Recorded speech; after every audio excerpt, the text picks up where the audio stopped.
Hey there, and welcome. Let's be honest. English grammar can feel like a total maze sometimes, right? But don't worry. Today, we're going to clear up one of the most common mix-ups, when to use the present perfect versus the simple past. It's easier than you think. So here's our game plan. We'll kick things off with a classic grammar puzzle. Then, we'll look at words that describe things up to now. After that, we get to the real secret, the flexible adverbs. Then, it's your turn to try it out, and finally, we'll talk about why getting this right helps you sound so much more natural. Okay, let's just dive right in with a real grammar head-scratcher. I bet you've been in this exact situation before. Okay, take a look. Maria's just driven across town. Or Maria just drove across town. Which one do you think is correct? Maybe you feel strongly one way or the other, or maybe you're thinking, I'm not so sure. Well, stick with me, because the answer is actually really cool. So to figure out our puzzle, we first need to get a handle on a few adverbs that play by some pretty strict rules. These are the words that build a bridge from something that happened in the past right up to this very moment. Let's start with till now and so far. They look kind of similar, but they do totally different jobs. Till now, and you can also say until now, is almost always used with the negative present perfect. Think of it like this. It's for a single, continuous thing that hasn't been happening. On the flip side, so far is for actions that have happened over and over again up to now. For instance, I haven't eaten anything till now. See that negative verb haven't eaten? It describes one continuous state, the state of not eating, that's been going on right up to this moment. Now compare that to this. It has rained 3 times so far this week. This isn't one long, continuous thing, right? It's a repeated action. It rained, then it stopped, then it rained again. So far is perfect for counting up those repeated actions. All right, now that we've got those stricter rules down, it's time for the plot twist. And this is where we finally get back to our friend Maria and her drive across town. And here it is, the big reveal. Adverbs like just, already, and yet are way more flexible than you might think.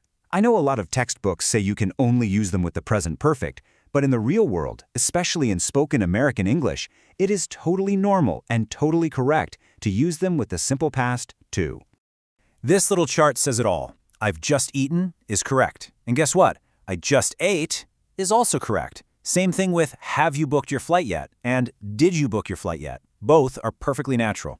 So let's circle all the way back to the beginning. Maria's just driven and Maria just drove are both correct. The simple past version, just drove, is just a little more common and casual in everyday American English.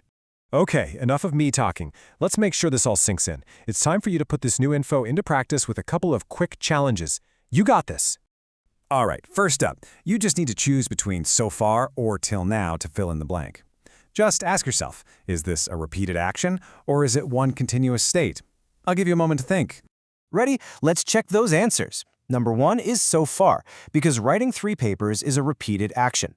2 and 3 get till now or until now because they're about a continuous state of not doing something. And number 4 is so far again. Having several interviews is definitely a repeated action. How do you do? Awesome. Let's try one more quick one.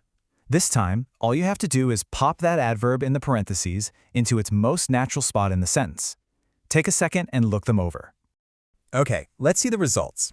As you can see, before and yet usually like to hang out at the end of the sentence. But ever and just, they like to snuggle in right before the main verb. Fantastic work. So, we've solved the puzzle, we've done a little practice, but what's the big takeaway here? Why should you care? Let's wrap it all up with what I think is the most important lesson from all of this. Here's the most important thing to remember. English isn't always about strict, black and white rules. So much of it comes down to context, style, and just what sounds natural. The fact that you can say, I just ate, isn't a grammar mistake. It's just a feature of how people really talk. It's about communicating clearly, not about following a textbook perfectly. And that kind of leaves us with a little something to think about, doesn't it? This isn't the only rule in English that has some wiggle room. So I'll leave you with this question. What other grammar rules have you learned that seem to get bent or even broken in everyday conversation?